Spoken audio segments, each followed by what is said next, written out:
Okay.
So today what I intend to talk about in a sort of lecture format, just because of the nature of the material, is somewhat multi-layered. Multi-layered in the sense that we seek to weave together the core of, I suppose, company law with a penumbra, so the core and the penumbra being corporate governance issues. And just to give you, I'll give you a very quick example to illustrate this. The penumbra, when we think about the company, and we think about the board of the company, right? Directing the company. Company law does not tell us anything about how the board takes decisions. So what are the issues the board has to deal with? How does the board get its information, right? Because management would give the board information. How does the board get this information? What type of information does the board get? What type of decision making is the board required to engage in? Here, I suppose conceptually we can think about it this way.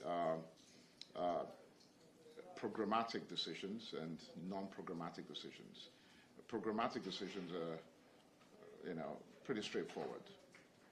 No need for any kind of thinking out of the box, any kind of creative thinking, right? It's pretty straightforward.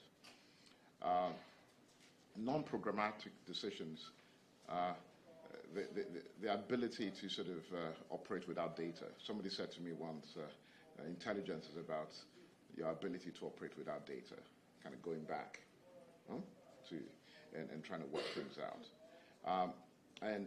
So those are the sort of issues that a board may have to deal with, programmatic issues and non-programmatic issues. And how is this dealt with?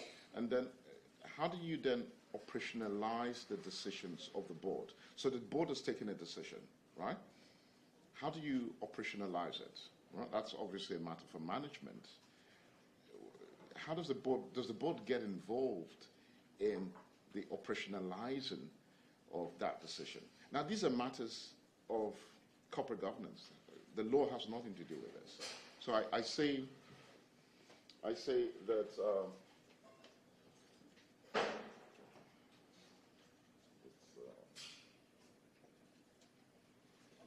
so I say I give up. So I say we need to be aware of that, of those types of issues. But this is really doing my head in.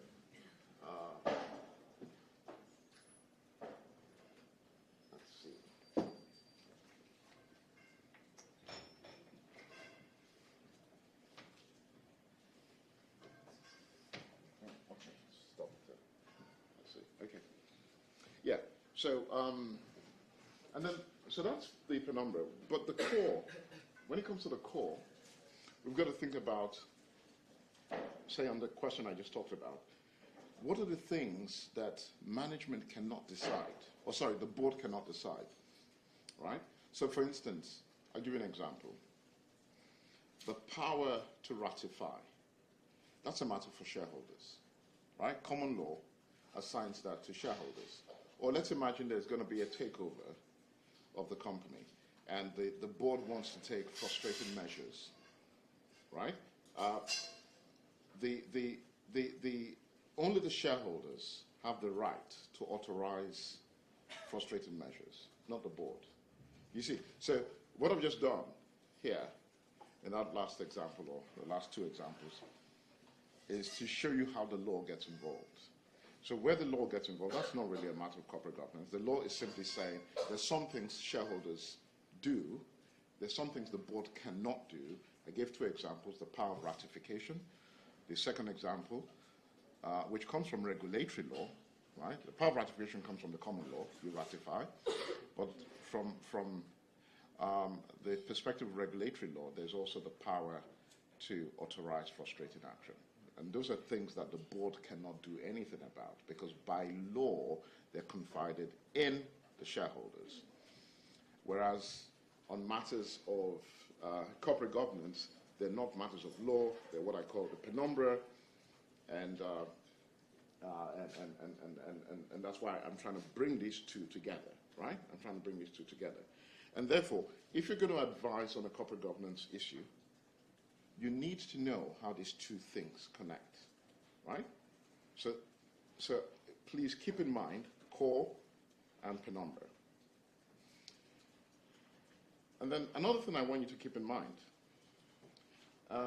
the two organs of a healthy company, right? If a company is healthy, if a company is not in the intensive care unit of a hospital, in other words, if there's no administrator appointed to administer the company because the company is kind of insolvent, then the two organs of such a company are the shareholders and the board of directors, right? So when we talk about corporate governance, obviously we tend to focus on the board of directors, the things the board does, right? So we're looking at the processes. You see, processes are penumbra type issues, right? The processes, the structures, and the values that guide the company. Certainly structure and process tends to be a board issue. Values may be the entire company. I'll give you an example of values. And I raised this in the assignment sheet. We know today, if somebody says to me, would you go to the Saudi Arabian consulate? I ain't going, right? Because we know what happened, right? Somebody lost his life there. And this goes, from all available evidence, it goes high up. Now, the question then is, if you're leading a company, and the company espouses certain values, will you go there to sign contracts? Right? Would you basically continue with these contracts? And it's a topical issue. At the moment, we're talking about it in the context of state-to-state issues, right? So Angela Merkel says, we're not going ahead with, German defense contracts. Donald Trump is saying, well, Donald has been Donald, right? We don't know what the Senate would do in the US because obviously power is diffused. But France, Total, has gone to Saudi Arabia and has signed a contract, or is saying it's signing a contract, right? And that is an issue of values. Because on the one hand, you say that the company should set values at the top, at the level of the board, and then when it then comes to setting those values and you expect those values to somehow to percolate, you then get a degree of values dissonance or cultural dissonance at the level of the board because the board is saying one thing and doing the opposite. And I did flag this up here. So if you look at this comes from the FT, 22nd of October. So here we see the chief executive of Total basically saying that they are essentially attending the Davos in the Desert Summit, right? And many countries are pulling out, or indeed companies are pulling out. And the problem here is that they're essentially saying that they've come under pressure from the Saudi authorities to attend. If you have contracts to sign, you better attend, right? And take pictures with the leadership of the Saudi government. And then on the other hand, Siemens is saying, you know, we have an issue. And then yesterday, was it yesterday on the 23rd, we see Total basically announcing a retail network in Saudi Arabia. Now, these are issues of corporate governance at a values level. Remember, I've always said corporate governance is about structure, process, and values. Right? Structure, process, and values.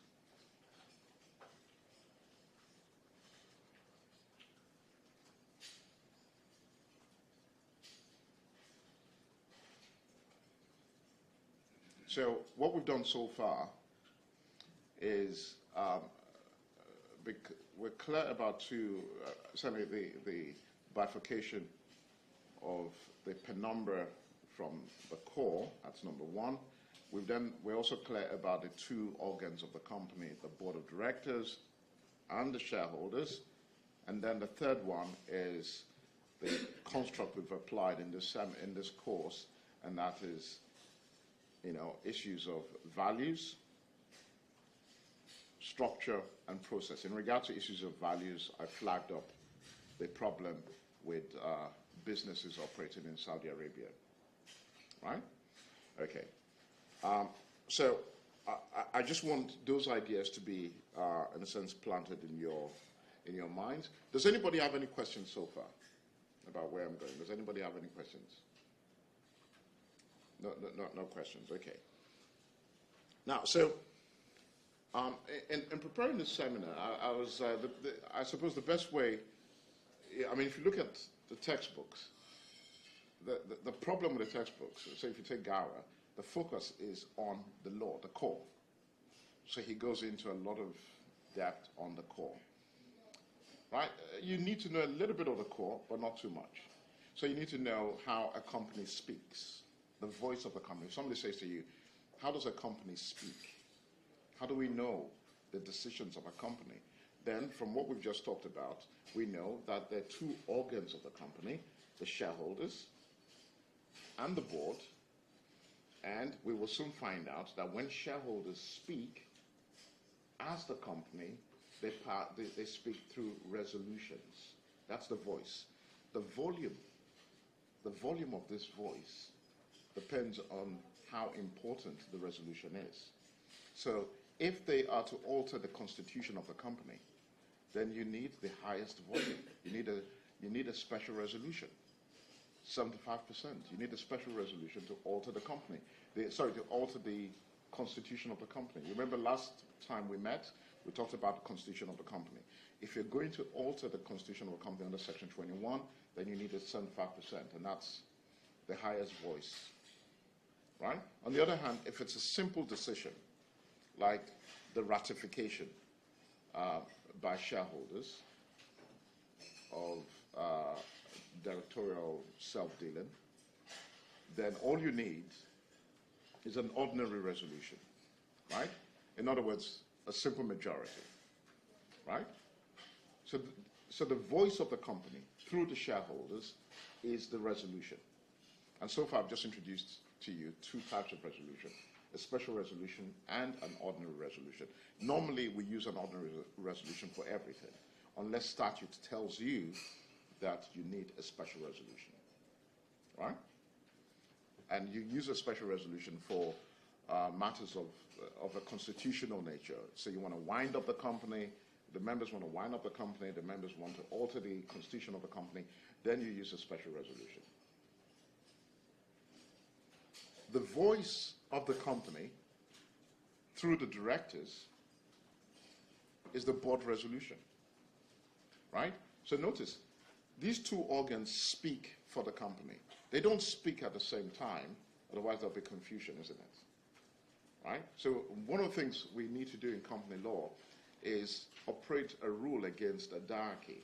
You know, a diarchy in constitutional practice, or maybe not today, but there was a point in India where they had it, and I suppose if you sort of go back to the history of Rome, you had situations where you had governance by two organs simultaneously. So a diarchy is a government by two organs. We've got to avoid this in company law. So what we do in company law is to demarcate the role of the board of directors from that of the shareholders, so that they do not speak at the same time. So for instance, we know that the business of the company is to be managed by the directors. Now, how do we know this? Not because, as far as English law is concerned, not because the law tells us this, but because, as you will soon discover, the shareholders give management the power, right? Or rather, give the board the power to manage, and then the board delegates the power to management, right? And within that territory, the shareholders have no voice, right? The shareholders cannot say to management, we want you to enter into a different contract, right? Okay. So in a sense, the shareholders cannot say to Total, assuming Total were an English company, do not go to Davos in the desert. Do not sign that contract, right? They cannot say this as a matter of ordinary form. However, you will see later on that shareholders have the ability, in exceptional cases, to override the board. But for them to override the board, they have to get 75%. Now you're going to wonder, why 75%? Do you know why? Do you know why we fixed it at 75%? We fixed it at 75% because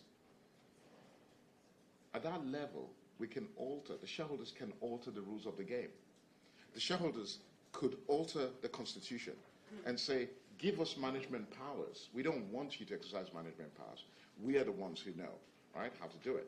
So that's why we fixed it at 75%. Don't worry, I'll come to all this in a minute. It's all there, right, in a structured way. I'm just sort of putting these ideas out. So only in those situations are shareholders allowed to override management. And when I say management, I mean the directors, to override the directors, to say, we want the directors to do blah, blah, blah. Normally, the shareholders are not allowed to do this, right? Because we do not want a diarchy in company law. That's why shareholders are also not allowed to litigate if the company suffers a wrong. If the company suffers a wrong, we expect the directors to litigate.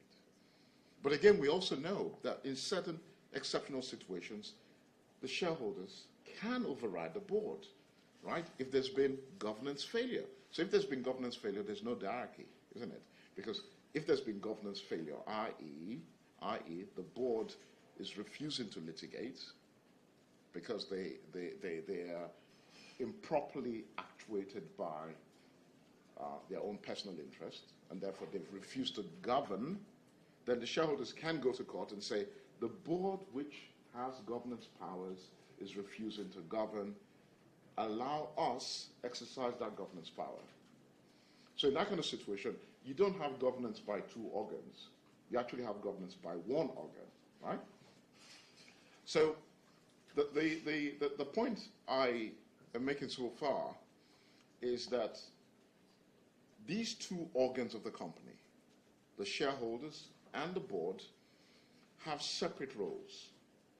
So just as shareholders are not allowed to interfere in the business of directing management, likewise, the board is not allowed to interfere in the business of shareholders. So that's why we have a managerial passivity rule. When shareholders, for instance, are confronted with a takeover bid, the directors are not allowed to block it, right? Because if they are allowed to block it, they will be intruding impermissibly into an area that they are forbidden from, right? I should be able to sell my shares. Management should not block me. So I suppose the final idea before I sort of start proper is what I've just talked about, which is that we have these two organs, the board and the shareholders, and each one has its own respective roles, right? They speak with different voices. They do not interfere in each other's areas, right? But in exceptional cases, we allow for an interference, right? So those are the big ideas I've planted, and I hope you kind of remember as we go along. Okay, so we start here. Here I essentially make the point that I started with, which is that, you know, it's multi-layered. We're dealing with principles of company law, right? But then we also have a penumbra that is corporate governance proper. And therefore I talk about the challenge and the question of balance. How do we do it? So this is why I'm not referring you to a textbook.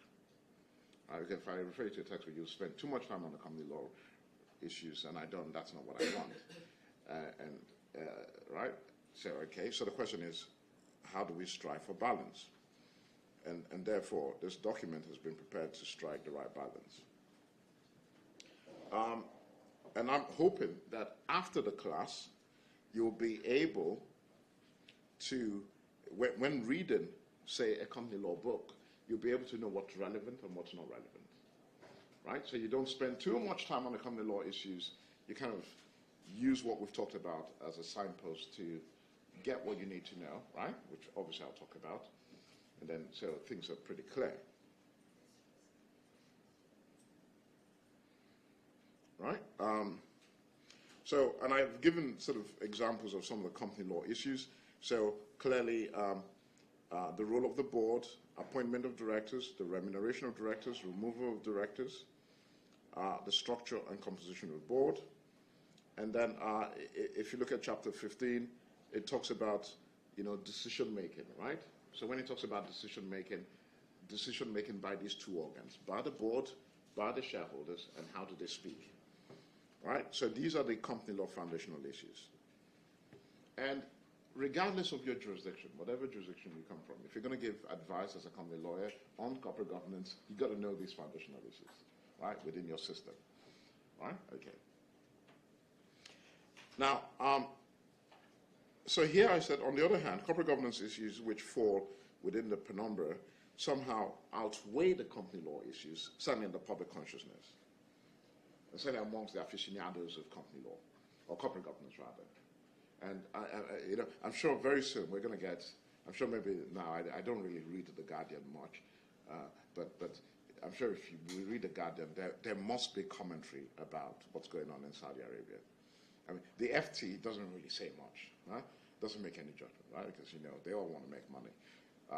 Reuters just gives us the information, but I'm sure when you sort of read a paper like The Independent or maybe The Guardian, you'll see an editorial slant on these issues. And these are serious issues of corporate governance, because think about it. Why should we say that a company should not get involved in bribery, right? So there's a law there. So we say don't get involved in bribery, official corruption, but yet you're dealing with a state who, at this stage, at any rate, the general view is that its head is implicated in the killing of somebody, right? That raises a big red flag, right? And so people are going to sort of raise these issues. That's why I say it tends to loom large in the public consciousness, right? Now, whether, it will be interesting, if you were to advise on a corporate governance issue, right, how would you give advice? Because it's very easy to set up these things, you know, but somebody once said to me, principles are expensive. principles are expensive because if there's a big contract there that's going to add so much value to shareholders, what do you do? Why do we have a discussion about this? What do you do? Do you say, I wouldn't go ahead with a contract? Or would you pursue shareholder value? What do you think?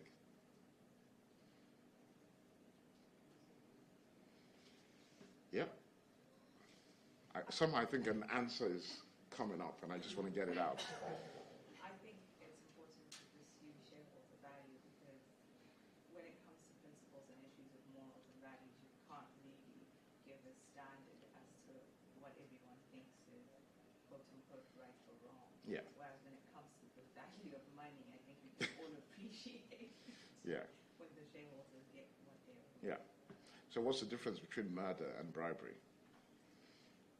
Because with bribery, you can't do it.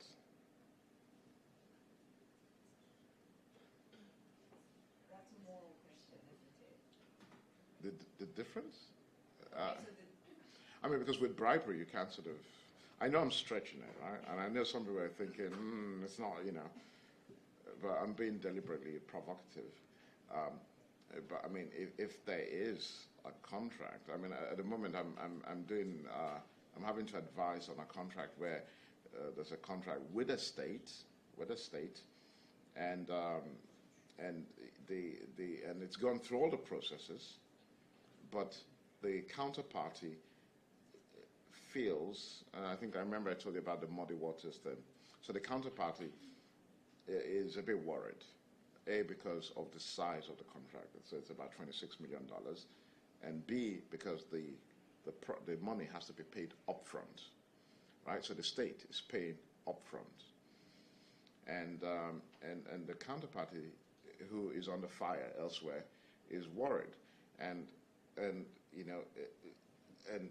a sense, even though they're dealing with the state and all the officials of the state and in compliance with the state's laws, they're still trying to back out, right? Because they have the FCPA provisions on corruption and the Bribery Act, right? So that's bribery.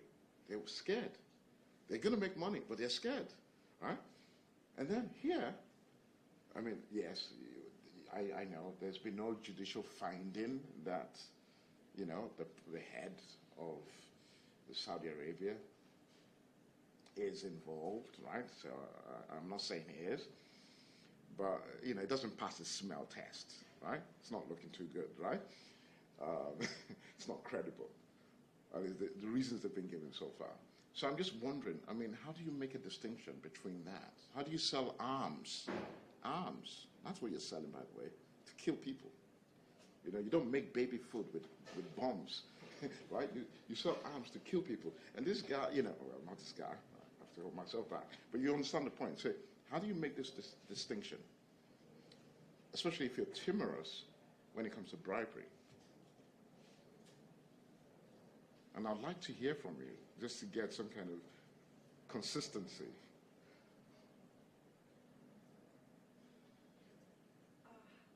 Don't worry, I won't press you. You can think about it. Yeah, somebody else. Yeah. I think that at the end of the day, it's a matter of risk assessment.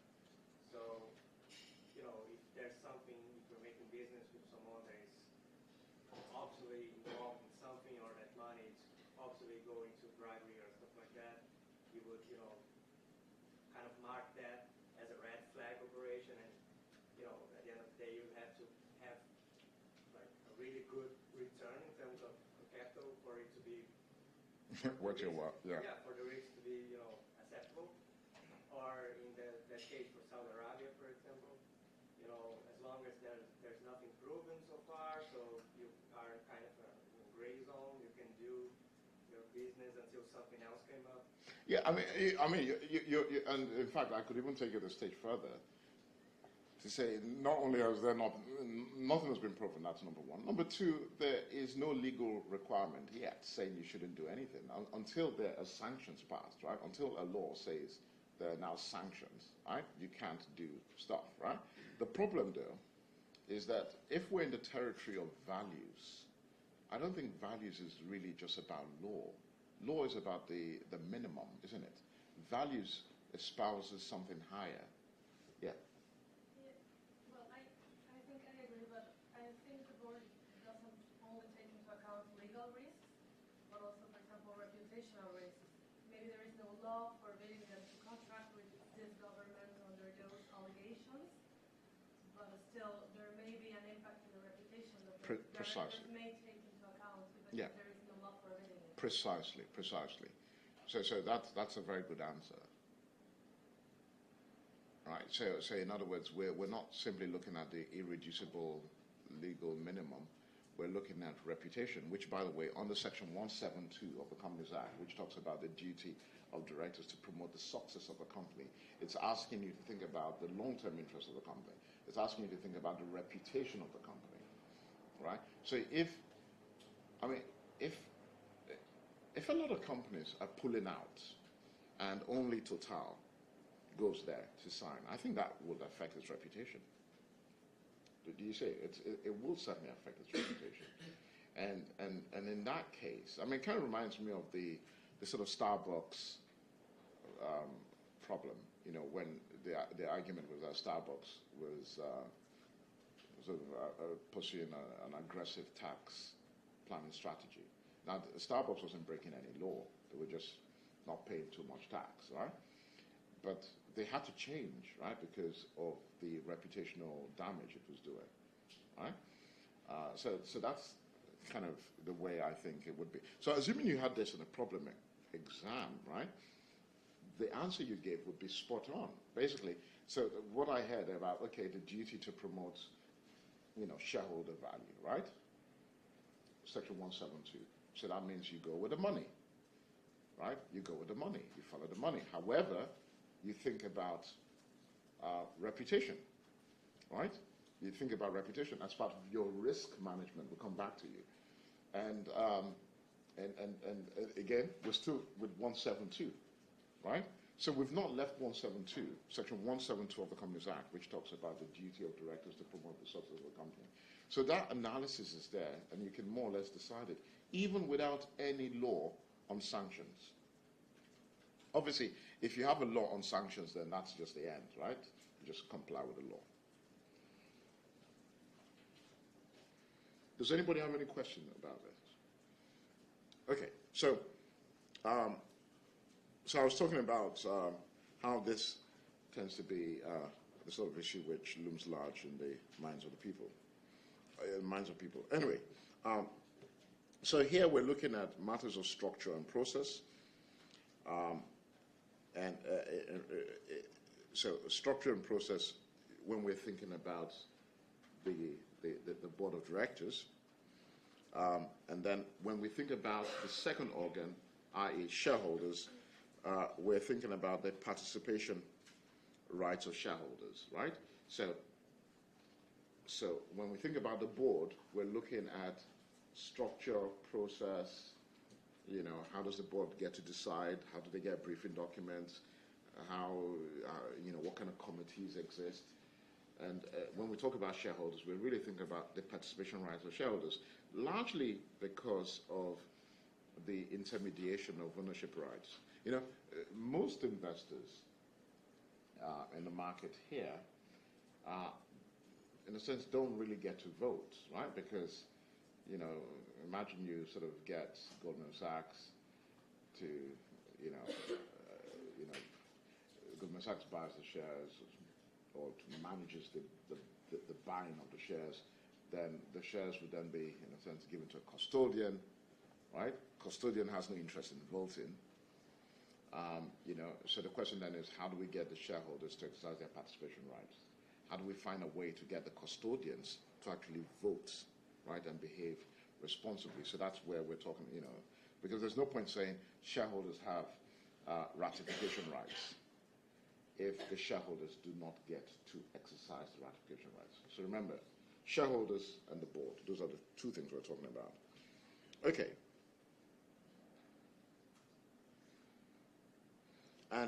And here, I say here that shareholders in question are seen as promoting a short-term agenda and being activists to the detriment of their companies. So so the problem now is there's some shareholders who are not voting, right? Because they don't have the votes. It's with a custodian who is not really doing anything. And the challenge of the law is to find a way to get the custodian to exercise ownership rights. And then the other shareholders, maybe the hedge funds, who are very activist, right? And are playing a very strong role. And from a regulatory perspective, people are not too happy, right? So those are the sort of issues which come up. So what I did, and I'm not going to go over the background, right?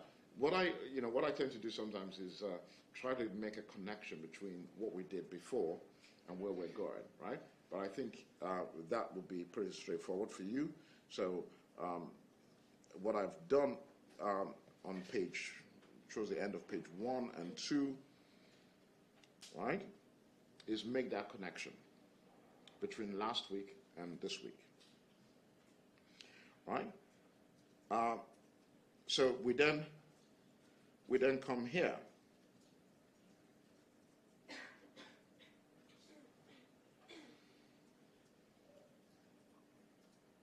So remember, we're talking about participation rights of shareholders. That's the franchise of the shareholders, right?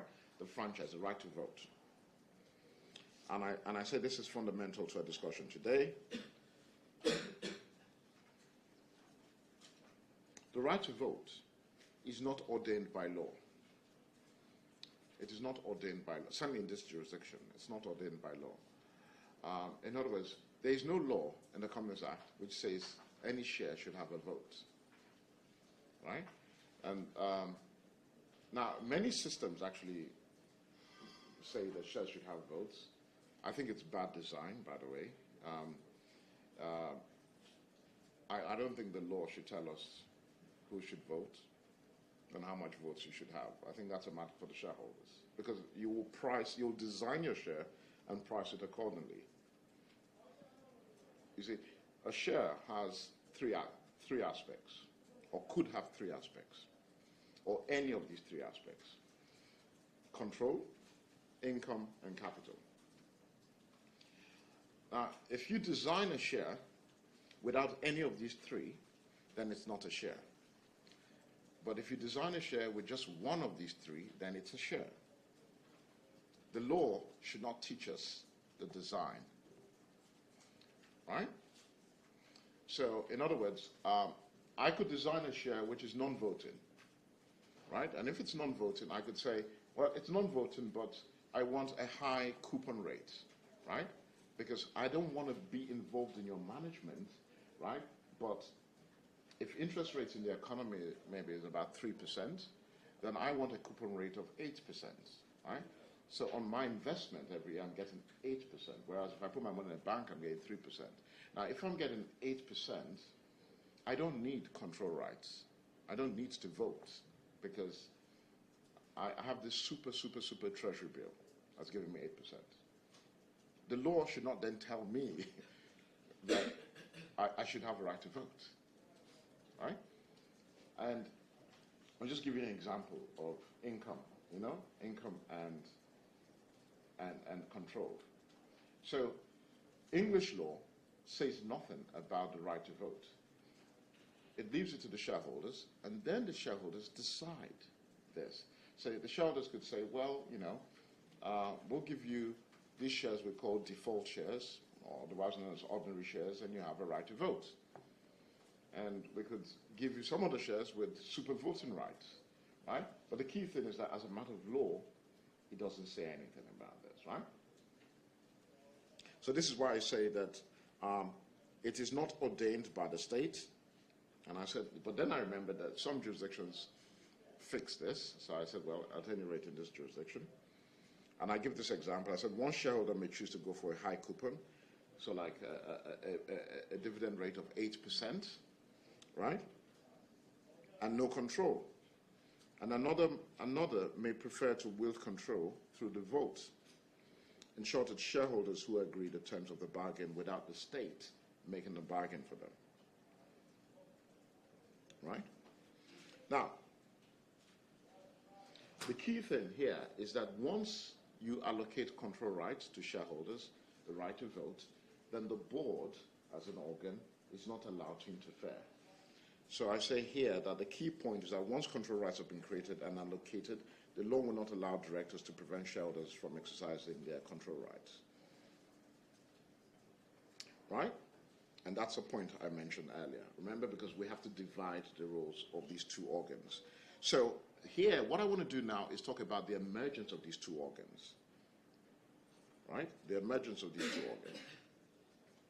Now, you see, in the past, and I'm going back to, let's say, the time before 1906,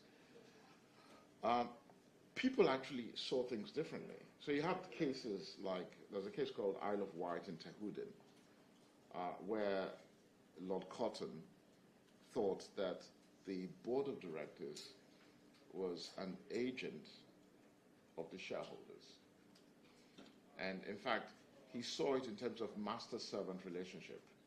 So there was a case where the shareholders wanted to give an instruction to the board, and the board was refusing. And Lord Cotton said, "This is preposterous. How can the servants not obey the masters?" Right?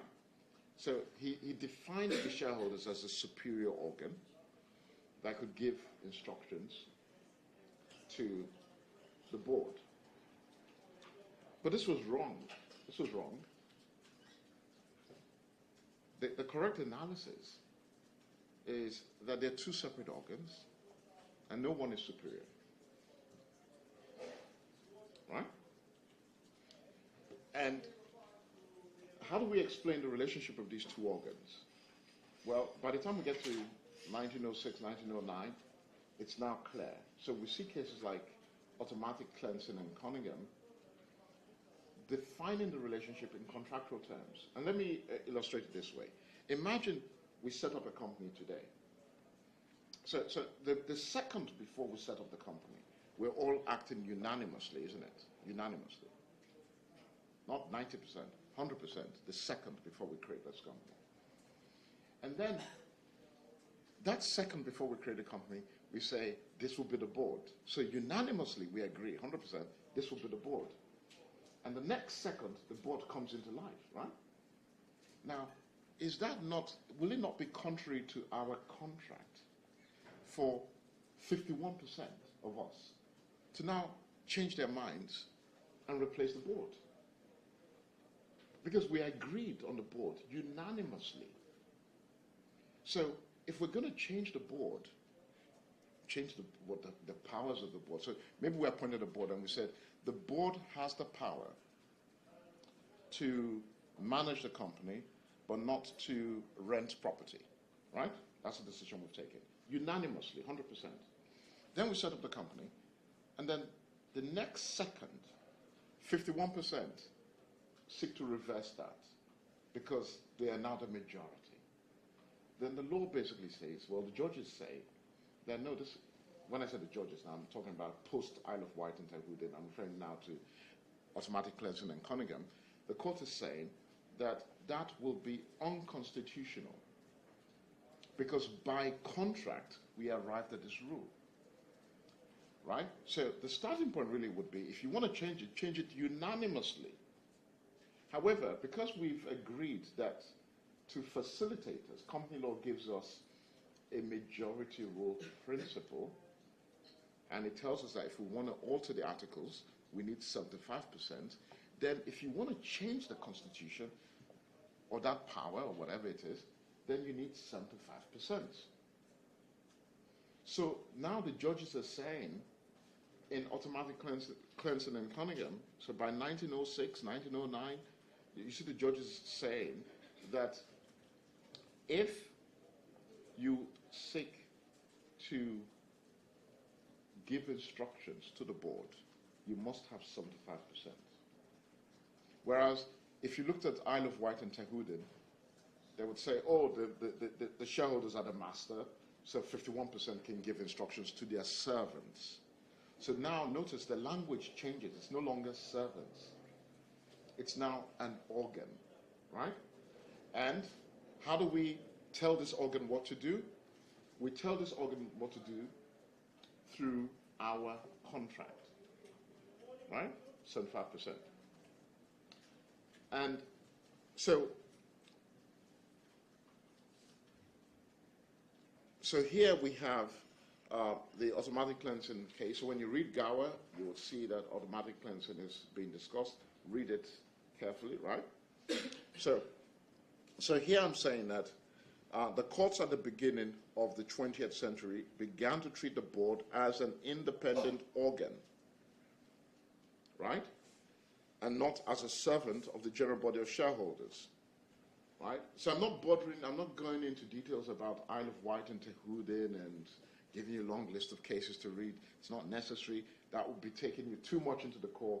You don't need it.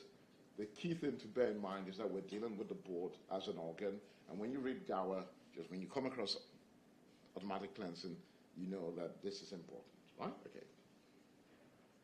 So this organ, the board, is managing the company, is driving the company. And essentially, we then, certainly by the 20th century, we now have the rise of managerialism. So what is the rise of managerialism? We're basically now looking at the managers who, they're not the directors, they're just the managers managing the business. But over time, they tend to sort of decide what goes on, right? They decide what goes on, right? Because they have all the information. And they even choose who the directors will be. So managerialism is on the rise. And with managerialism, there is a problem of accountability, right? Because company law is silent on the managers. Company law doesn't have anywhere. Have you ever seen anything called the duties of managers in company law? It doesn't talk about it. It talks about the duties of directors. But the directors they're not full-time. They come every now and then. And they read board papers presented by the managers. And who implements the decisions? The managers. So in a sense, there is now, so this is how the problem of corporate governance comes up. There is now a problem of managing, of controlling the managers. Who controls the managers? Because company law is silent. Company law deals only with directors. When you pick up the Companies Act, it talks about directors' duties. The duty of care. It doesn't talk about managers' duty of care. The duty of care of managers is in their service contracts, their employment contracts, not in company law. So what corporate governance ultimately has to do is find a way to curtail managerialism, find a way to cut managers back to size, right? And how do you do this? You do this by empowering the board, right? You empower the board so that you alter the relationship between managers and the board, so that the board can monitor managers. The board fires managers, they hire managers, they monitor managers. And if you have a board that properly monitors managers, then you have an effective board. So you remember, when we talk about corporate governance being about the apps, it's about that. How do we have the right apps within this computer, right? The right apps that will ensure that the directors monitor managers. So that when we say to the directors, have you complied with the duty of care and skill? It is not the duty of care and skill in regard to managing the company, because they're not managing the company. It is the duty of care and skill in managing in managing the managers. Let me make this practical. So the directors are not going to decide on what kind of encryption should be on the company's software. They're not going to be the ones to do all that. That is a matter for the managers, right? So the managers should be interested in cybersecurity, right? If you have proprietary stuff, you don't want hackers to take your stuff, right? Now, so you're not going to be expecting some 70-year-old director to tell you about latest encryption standards. We expect the head of IT, the CEO, the chief risk officer to deal with that. But what we expect the directors to do, because we are going to judge them based on their duty of care and skill, is to ask the right questions. So when they go to the board, they would say, do we have any policy in place on cybersecurity? Right? Do we have any policy in place? And then management brings the policy forward, right? And maybe they say, okay, have we consulted some external consultant to verify or to vet this policy? And if the answer is yes, and do we have a system to monitor it? If the answer is yes, then you're fine. So if something happens and the directors are sued for a breach of the duty of care and skill, they would say, we did everything, right? We did everything. Not in taking day-to-day decisions, but in managing the managers. So here I say that the extent of delegation of managerial power by the board to the managers was extensive. So because the directors were delegating managerial power to the board, sorry, to the managers, right? So the board is delegating managerial power to the managers, and this is extensive. You have the problem of managerialism, right? I hope that this bit is clear. So remember now, the starting point is that the shareholders have all the power, because the law does not tell us what the directors should do. The law does not tell us that directors have any power, as far as English law is concerned. The shareholders have the power, the directors have nothing. But then the law comes in to, well, the model articles comes in to say, well, if you have model articles for a company, then we think it would be good to give directors powers of management, right? So by contract, the shareholders give powers of management to the directors. So if you look at the model articles, it says the business of the company shall be managed by the directors, right? So starting point, shareholders by contract give powers of management to the directors. The business of the company shall be managed by the directors. Then the directors delegate that power to managers. So shareholders, directors, managers. The directors delegate the power to managers. The delegation is so extensive that the managers become all-powerful, i.e., we see the rise of managerialism. Corporate governance is then about how to control these managers in exercising this power which has been delegated to them by the directors. Right? So, and if you look at Article 5 of the model articles, you see this delegation there. So here I then say ownership was dispersed, so the shareholders are dispersed. And if the shareholders are dispersed, that means they can't really do much. Specialization allowed for the emergence of professional managers who now have these Article 5 powers. Managerialism became the dominant theme. Managers ran the company with little or no interference from the shareholders, directors, or indeed workers. That is the problem of corporate governance. So the way forward then in corporate governance is to find a way to reverse this. So how do we reverse it? We focus on the two organs of the company, the board and the shareholders. So when we get to the board, we try to think about structure, process, and to a certain extent values, right? Just the way I suppose the values is affecting Total, right? Okay, or at least the way we described it, right? So that's the board. And then later on, we will shift to the shareholders, right? And talk about participation rights, right? So the shareholders, participate, right? So I will take just a few more minutes and then before we go on a break, right? So if you can look forward to a break very soon. But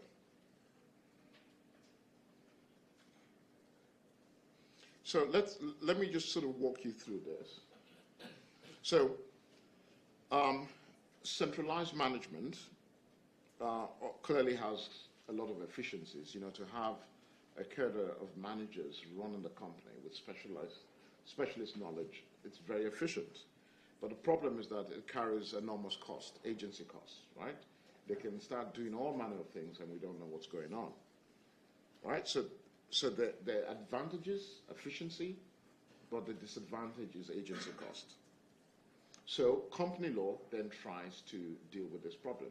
But the way company law deals with it is not by focusing on the managers, it focuses on the directors, right? So, you know, it's always strange when people study company law and it says directors' duties, the director should be loyal, duty of care, but in practice, it does not affect the managers, right? So I say a substantial part of company law and the whole of corporate governance basically deals with this, right, through this process. And I said, essentially, corporate governance seeks to reverse managerialism. We're seeking to reverse managerialism by empowering the board so that the board emerges as a real monitor, right? So rather than the board being there as a figurehead or some adorned Christmas tree, it's now there to really monitor, right? And this is why we then think about things such as independent directors, right? Because that's a matter of structure, right? If you really want your board to be effective, then maybe you need independent directors, right? So that it's effective. So those who are interested in board composition see independence as an ultimate goal, and essentially the board's role is supervision and control of the delegated managerial function, i.e. the Article 5 powers, right? So that's really what it's about.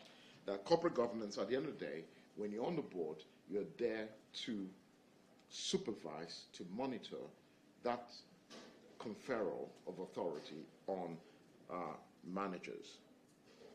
And I make this point here. I said company law almost seems oblivious of the role of executive management. It focuses only on making the board accountable for the exercise of their power.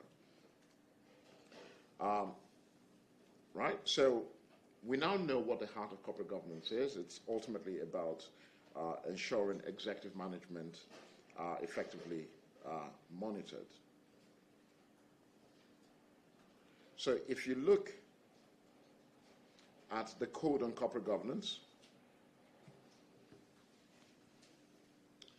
you'll see these are 5 principles, right? So when you look at the Code on Corporate Governance, you have principles. So you have these different sections. So section 1 has, 5 principles and 8 supporting provisions, right? So here it's saying that a successful company is led by an effective and entrepreneurial board. The operative word is effective. What is an effective board? This is what I call the apps. Right? Company law says nothing about an effective board. But we think that if we have a board with the right composition, the right people, right, then we have an effective board. Right? Here it says the board should establish the company's purpose, values, and strategy. Right? And ensure culture is aligned. So some of the issues we had, we talked about when we were talking about the Total example becomes relevant. Right? And then, again, a framework to assess risk. There should be effective engagement with the workforce and stakeholders.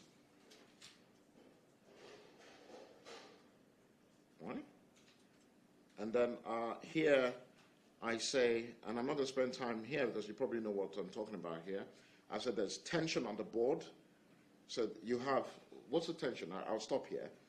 There's tension in the sense that there's a conflict between the monitoring role of the board and its management role. Put it this way. If the board is to engage in a capital budgeting decision, right? So we want to set up a new factory, right? We want to set up a new factory in Ukraine. That's a capital budgeting decision. On the one hand, the board has to monitor management, right? To say, have you done your studies well? Did you do your feasibility study well? What's the rate of return? Blah, blah, blah, right? That's monitoring. Oh, by the way, are you sure you don't have any interest in a company in Ukraine, right? because your spouse happens to be from Ukraine. We're sure there's no related party transaction going on, right? That's the role of the board. But imagine, but the board is not just there to monitor. The board is also there to add strategy, to supply strategy, to bring in networking, right? So the board is doing that, and it's all part of this, driving this decision forward. Now, assuming it goes wrong, then there's a conflict, isn't it? Because on the one hand, you're saying the board is monitoring, but on the other hand, they are part and parcel of the decision. So the question then is, are these two objectives in conflict? If you want a monitor, then you get a monitor. If you want somebody to help you with strategy, with contacts, and to be part of it, then that's slightly different. And in a sense, there's tension in these two things. And yet we know that one problem with corporate governance, certainly the last financial collapse, had to do with the fact that a lot of boards had independent people who were doing more monitoring, but not really assisting with the business. So they couldn't even identify, they didn't really understand the business. They were there to really monitor. I mean, take AIG, for instance. AIG, state-of-the-art corporate governance, had a board of directors full of independent people, like a former chairman of the SEC, Nobel Prize winners. And when AIG entered the credit default swap business, AIG is an insurance company, right? So a credit default swap, essentially, fundamentally, is an insurance product. But it had become so financialized that the insurance people were no longer driving the show. It was the structured finance people who were driving it. And when the red flags started coming up, so the red flags would be the requirement to post margin, right? You need to post margin. When those red flags were coming up, the board of directors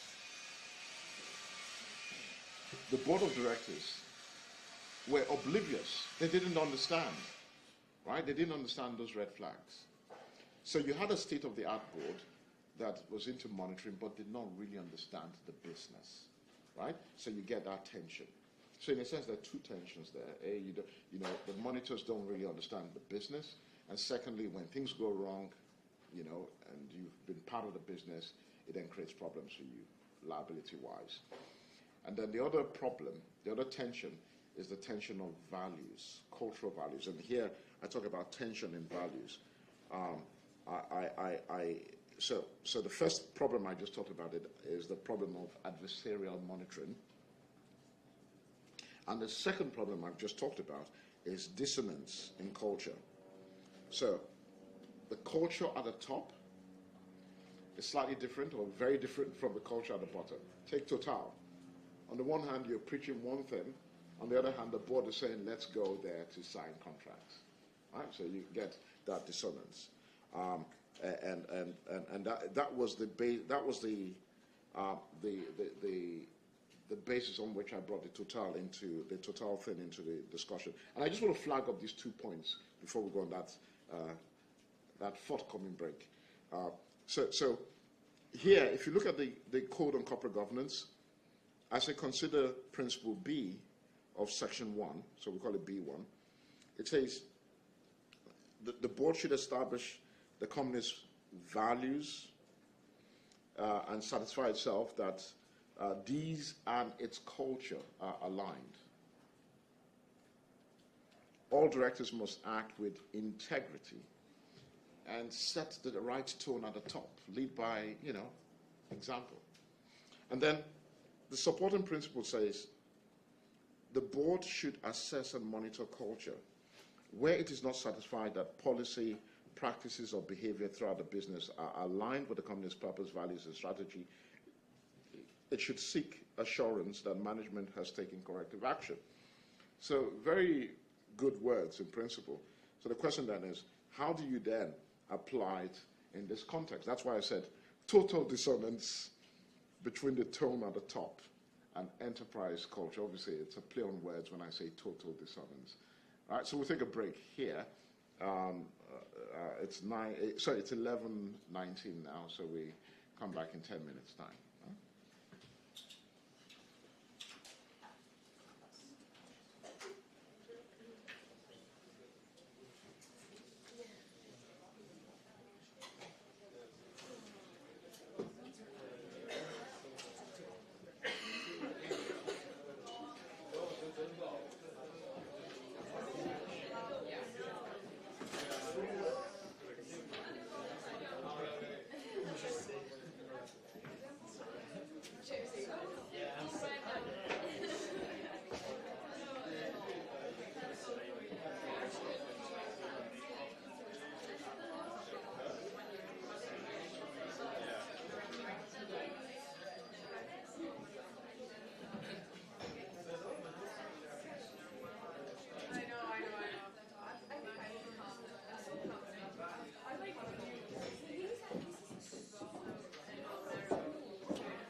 对，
Okay.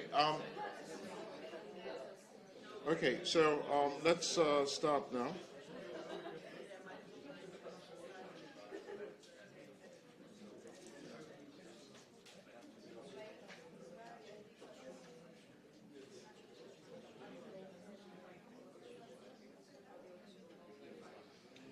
Okay. So what we've done so far, is, in a sense, just sort of lay the foundation for discussing the details of these two organs. So we started by talking about the emergence. If I can have your attention, please. Thank you. So we talked about the emergence of these two organs, right? And then we then talked about the emergence of the board. Notice, so it's the emergence we're talking about. The emergence of the board. Then we're now going to talk about the emergence of the shareholders as an organ of control, right? So it's really an emergence issue. And then later on, we'll zero in on the two organs more closely, right? Okay, so here, we're talking about shareholders, the emergence of shareholders as an organ of control. Now, again, remember, historically, when you read the books, common law books, they would start with Isle of Wight and Terhuden and talk about master servant. We've passed that stage. What we're now really doing is looking at things functionally, right? So, Berlin Means, who wrote their famous book in the 1930s, were very much concerned about the apathetic nature of shareholders. So on the one hand, we say shareholders have governance rights, but they're apathetic. They're apathetic because of the separation, not just the separation of ownership and control, but because of the dispersion of shareholders, right? They're dispersed. And in a way, this has affected the thinking of corporate governance in Western Europe, or not just Western Europe, I think more capitalist systems like the UK, the US, and therefore the panacea to the problem. Now, I think sometimes we've gotten it wrong when it comes to the panacea, in the sense that we export the panacea to systems with different ownership patterns. Let me explain this. So, okay, in functional terms, we say that if somebody manages property on my behalf and they don't manage well, they're lazy, they're negligent, they steal, we call this an agency cost, right? It's an agency cost. It's in economic terms, I have an agent, not necessarily legal terms. There's an agent, and the agent inflicts a cost on me, all right? And it doesn't really matter whether,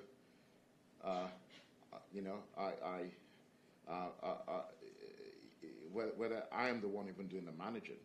So imagine a situation where I own 100% of the company, right? I own 100%, and therefore I'm the shareholder and the director, and I'm negligent. There's still agency cost, because if I mismanage and the company goes into insolvent liquidation, the true owners are the creditors, right? So it's a cost on the creditors, isn't it? And that's why if the company collapses, the liquidator will sue me, the director, for breach of director's duties. The liquidator will bring an action for misfeasance under Section 212 of the Insolvency Act, right, for misfeasance. In other words, the very same thing that would happen if it was a classic situation would apply, right? Or it would be the same. So it doesn't really matter whether I own 100 or I own 10. It doesn't really matter. The notion of an agency cost is a construct which would apply in those situations. However, when it comes to solving this problem, in the UK, the US, we always talk about having independent directors. I say we believe that if we have independent directors, they will be able to sort of monitor, management better. But what about a situation where you're dealing with a market where the ownership is not very dispersed? Because in that market, they rely more on bank funding. So the shareholders are not that many, right? So typical family companies, or a lot of companies in Europe and other parts of the world where, you rely more on bank finance than equity finance. So you have a control block. Now, in that case, the agency problem is really more oppression, right? Not the typical agency problem. It's more of the oppression. I think about a family oppressing outsiders. The family owns 90% of the shares, and they bring in some outsiders, and the family begins to sort of divert business. You remember the case I talked about the other day about Theo Pafitis, who took the lingerie business elsewhere, right? So there, the agency problem is really more of oppression. Now, what's the solution? Is it independent directors? The family will bring an independent director? It's not going to happen. The family will bring who they want to bring. So that's not going to be... You see, the independent director panacea makes sense when you actually have a dispersion of shareholders, right? But where you have a control block, we need a different mechanism. That's why I said sometimes we get it wrong when it comes to exporting the panacea elsewhere. But I digress. Let me sort of come back here. So shareholders have always been viewed as rationally apathetic because of their dispersed nature. Obviously, the dispersed nature in this system, right? Because in other systems, you have more control blocks. And then I say dispersion was the problem when Bell and Means wrote in 1930s, right? The problem was shareholders were all scattered, nobody behaved like real owners. Today, that's not the problem. The problem we have today is intermediated ownership. The fact that, and I give this example about Joe Bloggs to illustrate the situation, right? So I said, here I said it is one thing to say that shareholders are an organ of the company. It's quite another to say this organ would work effectively and hold management to account. So I said, take Joe Bloggs, who happens to be me, right? So I work for a university,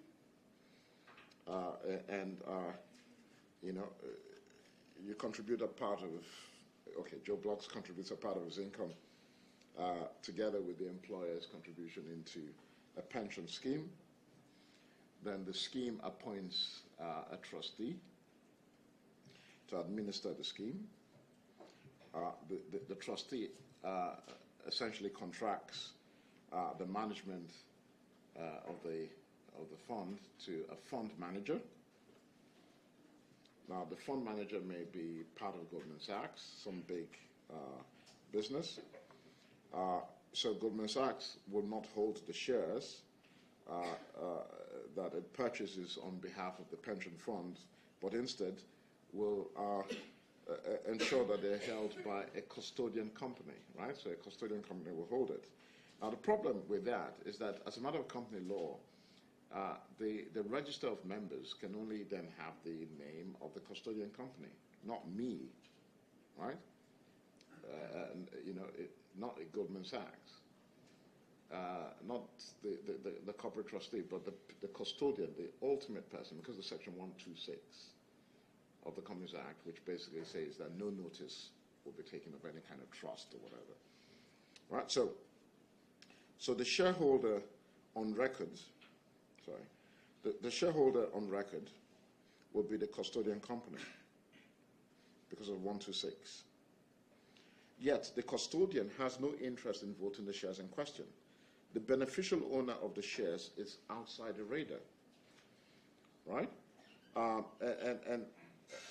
And essentially, oh dear.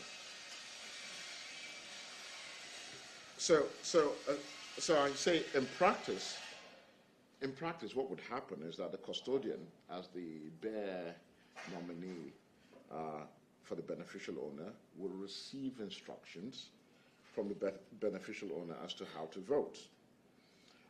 This would entail the custodian conferring with the fund manager and the trustees ultimately, but company law does not mandate this, right? And this is not always feasible. In fact, now you have, like ISS, who basically come in to advise on how to vote. So this is the problem. There is, when you think about the chain, from the guy who does the working and, down to the ultimate, it's the custodian. So the problem is really how to ensure that they begin to behave as responsible owners. And I say that it is this structural problem that makes inevitable conflicts of interest and inertia, and that explains the irresponsible ownership problem. So the objective, therefore, if you're dealing with shareholders as a group now, the objective is to solve this problem, isn't it, from a corporate governance board.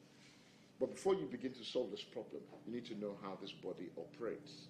Remember, and I said to you earlier, this is where you get to deal with a company law background, right? So when you read your books on company law, that chapter in Gower, you got to know how the organs of the company speaks. We know the two organs. How do they speak? The voice of the organs would be the resolution, and if it's the shareholders speaking, then you're thinking about a special resolution and an ordinary resolution, right?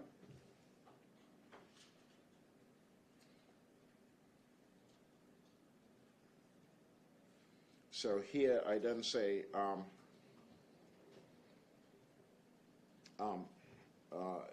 here I then segue into the problem that arises in the context of a private company. So you remember, we could carry on this debate, but only in relation to public companies, right, that were listed, and then we talk about issues of corporate governance. But obviously, after the collapse of Sports Direct and BHS, people began to think about private companies. We need to address issues of corporate governance within private companies.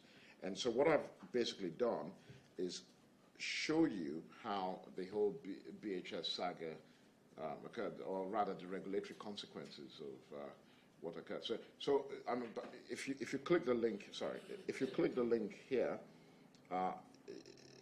you'll get the Telegraph a news item which just tells you a little bit about BHS. I don't need to waste your time on that. But basically, BHS, private company, collapses, pension funds at risk, and people begin to talk about changing these two systems.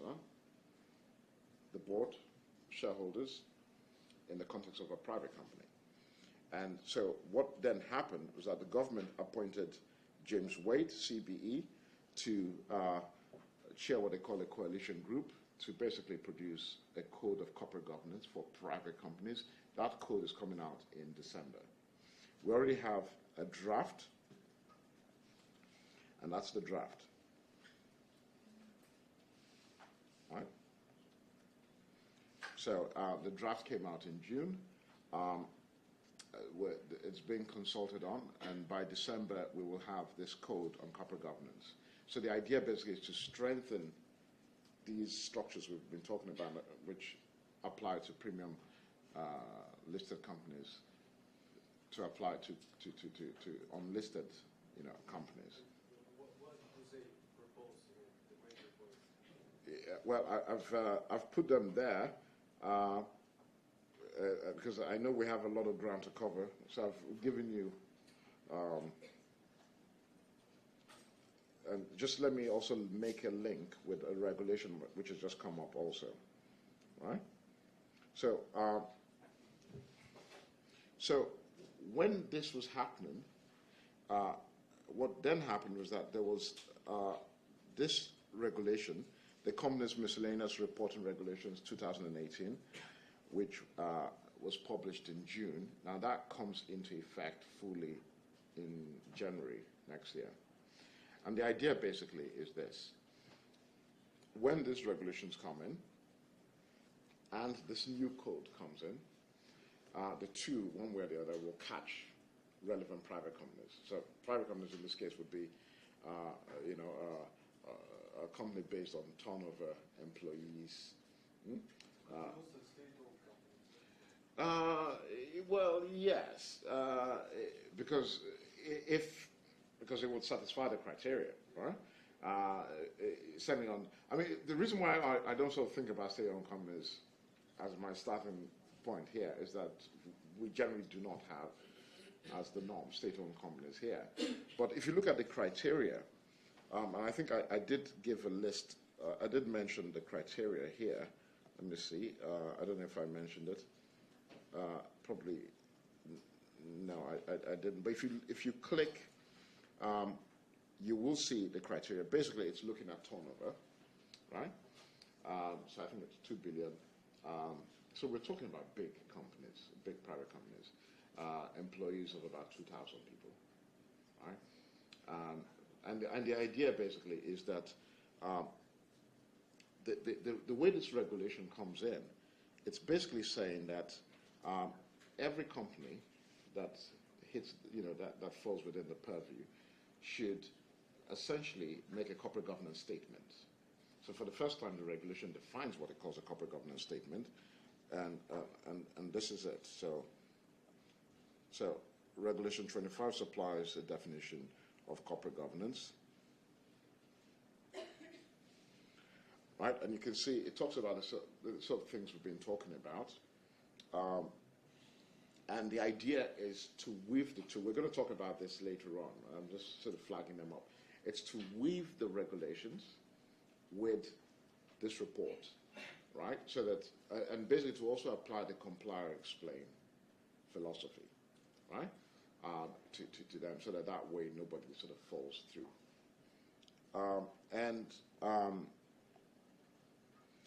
So again, the other point I mentioned about agency cost, we tend to think about agency cost in the context of your typical Western, economy, and I thought it was important to stress that I actually think that's the minority.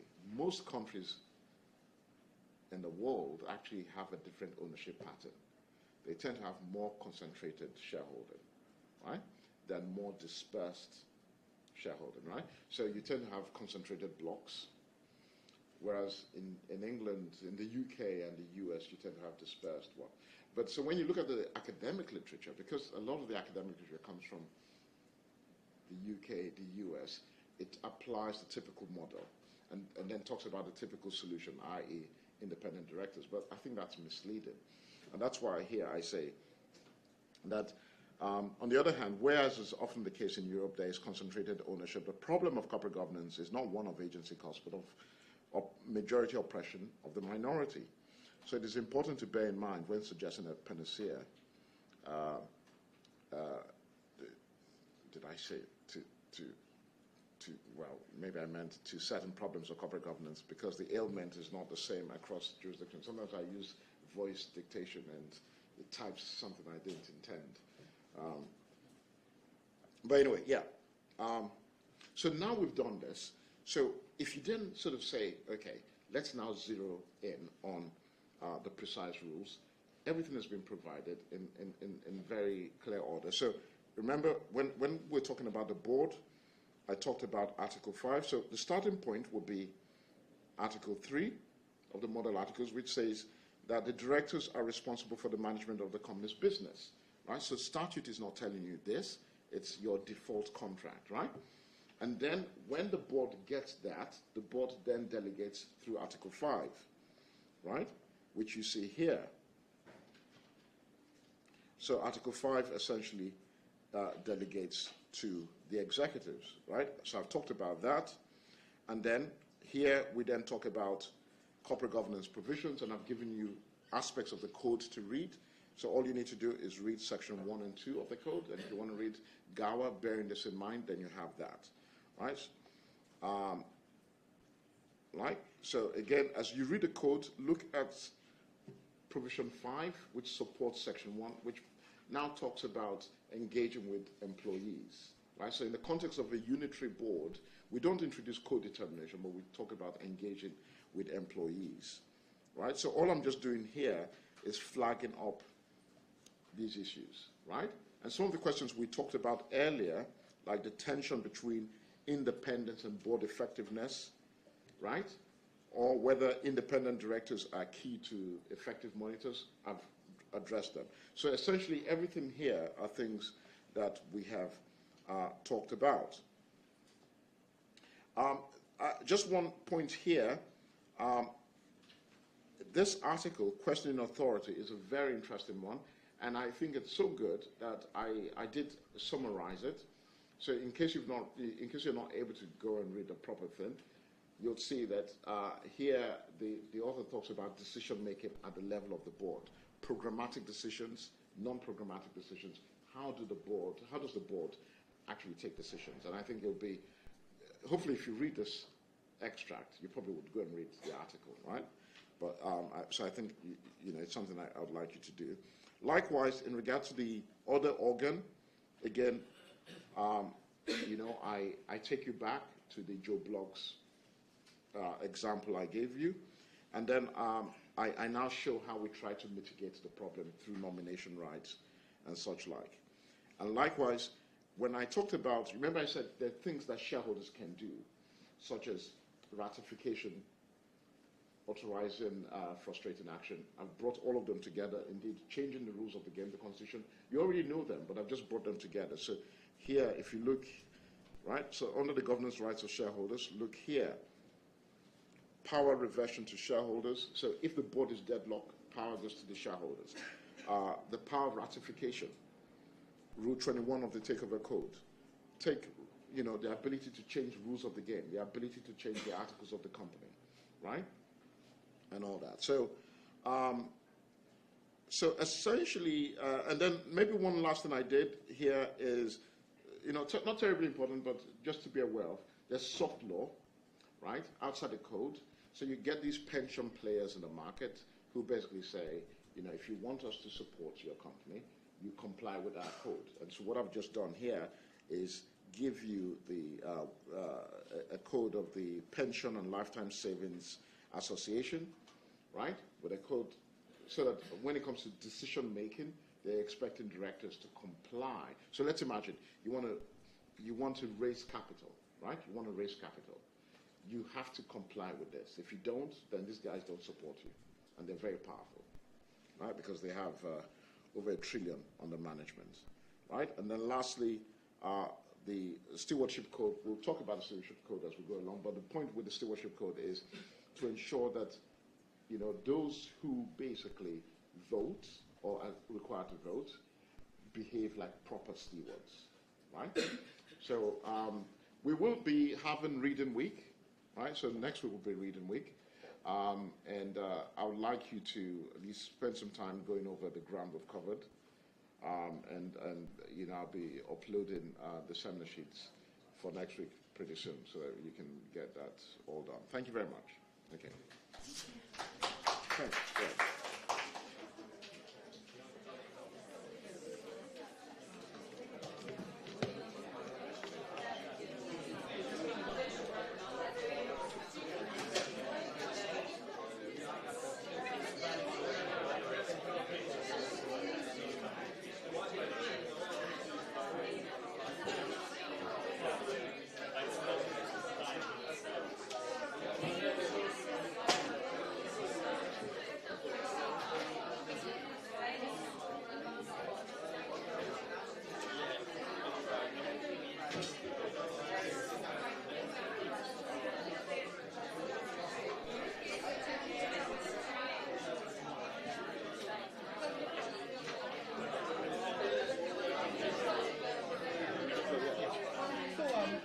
During the class, you said about Turkey, introduction of anything that